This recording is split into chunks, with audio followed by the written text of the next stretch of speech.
Welcome back to The Explainer. We are heading straight into the Las Vegas Summer League. You know, it's pretty much the only place on earth where guys are literally fighting for multi-million-dollar contracts in what feels like a glorified high school gym, all while actual NBA champions are just sitting in the front row eating popcorn. Today, we're zeroing in on a specific matchup that absolutely perfectly encapsulates that sheer, unadulterated desperation. It really begs the ultimate Vegas question, right? Can one single breakout performance on that hardwood actually lock in an NBA future? Because look, when you're an undrafted guy or even a late second round pick, your margin for error is razor thin. You definitely aren't guaranteed a spot at the end of the bench come October. You've got to prove, undeniably, that your specific skill set actually translates to the pro level. And sometimes you really only get one perfect storm of a game to make your case to the front office. And honestly, what makes this whole thing even more intense is the audience. The pressure cooker out there is very, very real. You aren't just playing for some clipboard-holding scouts. No, you're playing right in front of Trae Young. Legendary coach John Calipari is literally right there on the broadcast. You've got NBA champion Derek White sitting on the bench helping coach, right alongside guys like DeMarcus Cousins and Grant Williams walking the floor. Every missed rotation, every forced shot, and every spectacular play is being analyzed in real time by the exact people you want to call your peers. So all of those eyes were completely glued to day 4 when the Detroit Pistons squared off against the Cleveland Cavaliers. Both of these squads came in desperately looking to figure out exactly what they had hiding in their young depth. Now, we all know Summer League is notoriously sloppy. I mean, we've all seen those July turnover reels, right?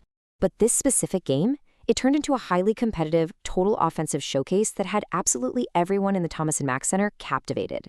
103 points. Seriously? In a 40-minute Summer League format, dropping 103 is just a massive offensive explosion. The Pistons ultimately secured a 103-94 victory, and let me tell you, they did not do it by grinding out grueling physical possessions in the paint. No way. They did it with absolute fireworks. Detroit didn't reach that 103 by accident either. It was an unrelenting barrage of three-pointers. Cleveland's defense simply had absolutely no answer for it. Every single time the Cavs tried to help in the paint, boom, the Pistons punished them on the perimeter. The ball movement was just flawlessly finding the open man, and the shooters were completely dialed in, totally dictating both the pace and the overall geometry of the game. But the real beauty of this shootout is that it basically devolved into this epic head-to-head battle between two rising rookies.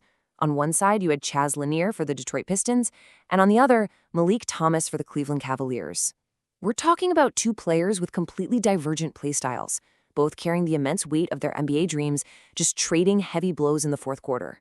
It was a literal masterclass in contrasting offensive philosophies. Let's talk about Meleek Thomas first, because he put on an absolute masterclass. 30 points, 7 assists, 4 rebounds, 4 steals, all in 34 minutes of play. He was practically the sole engine keeping Cleveland alive out there, attacking off the dribble, setting up his teammates, and jumping the passing lanes. In fact, his performance was so dominant that his former coach at Arkansas, John Calipari, was on the live broadcast literally lambasting teams for passing on Thomas in the draft, just reminding everyone of the sheer offensive prowess this kid brings to the table. And Calipari wasn't the only one impressed. Cavaliers head coach Kenny Atkinson stated outright that Cleveland may have just landed one of the biggest bargains in the draft. Think about that for a second. When your NBA head coach is publicly calling you a steal before the regular season even begins, yeah, you know you are capitalizing perfectly on your July minutes. Thomas proved beyond a shadow of a doubt that he can be a legitimate offensive hub. But hey, on the other side of the court, Chaz Lanier was having a massive breakout of his own. And he was specializing in the exact skill the modern NBA covets most, explosive perimeter sharpshooting. He put up 25 points, including an unbelievable 7 three-pointers made on 13 attempts from deep, shooting 9 for 17 overall. Lanier consistently punished Cleveland's defensive help.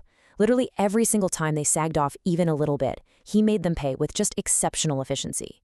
Now, it's really easy to catch Vegas fever, right? We kind of have to take a step back here and ask the harsh reality check question. What does a singular, brilliant July performance actually mean for November? The Summer League is notorious for generating massive hype that just completely fizzles out by Thanksgiving. Because the real NBA, it's a totally different beast, packed with insanely complex defensive schemes and much stronger, faster athletes. To really understand Lanier's position right now, you just have to contrast that 25-point explosion with his overall Vegas averages. 10.4 points, 2.2 assists, and 1.8 rebounds per game. See? it paints a slightly different picture.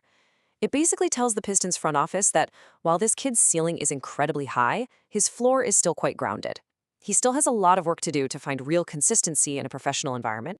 However, Lanier has one massive factor working in his favor right now, and that's roster construction. Detroit is absolutely desperate for someone to fill the Malik Beasley role, that high-volume perimeter threat whose gravity naturally opens up interior driving lanes for a guy like Cade Cunningham. Lanier just proved he has both the raw mechanical ability and the quick trigger finger to be exactly that guy. So, for Lanier, his path to the pros is actually remarkably straightforward. Step 1, unleash that three-point shot with zero hesitation. Step 2, hold his own defensively in J.B. Bickerstaff's system. And Step 3, knock down literally every single kick-out pass Cade Cunningham throws his way. Honestly, it is that simple. Now, about that defense, which pretty much everyone universally considers to be his biggest hurdle, there actually is a silver lining here. He'd be stepping into a defensive ecosystem anchored by elite, super versatile athletes like Asar Thompson and Isaiah Stewart. These guys are strong defensive playmakers who are incredibly adept at covering up a rookie's perimeter mistakes. So Lanier doesn't even need to be a lockdown defender from day one. He just needs to buy into the scheme and let the ecosystem help protect him. Really, it all comes down to this core philosophy. The sheer threat of shooting at the slightest open look will be far more valuable to Detroit than a slight increase in efficiency on, more cautious shots. They don't want him passing up a decent look just to try and find a marginally better one. They want him to pull the trigger. That immense gravity is his ultimate ticket to surviving and potentially thriving in the association. Which leaves us with one final lingering thought to wrap up today's explainer. Do these Summer League standouts actually have what it takes to survive the grueling 82-game grind? I mean, we saw the Vegas magic, right? We saw the all-around brilliance of Meleek Thomas and the absolute flamethrower potential of Chaz Lanier. Now we just have to wait and see who actually survives the transition to the bright lights of the regular season. Thanks so much for joining me on this deep dive, and definitely keep your eyes on these rookies.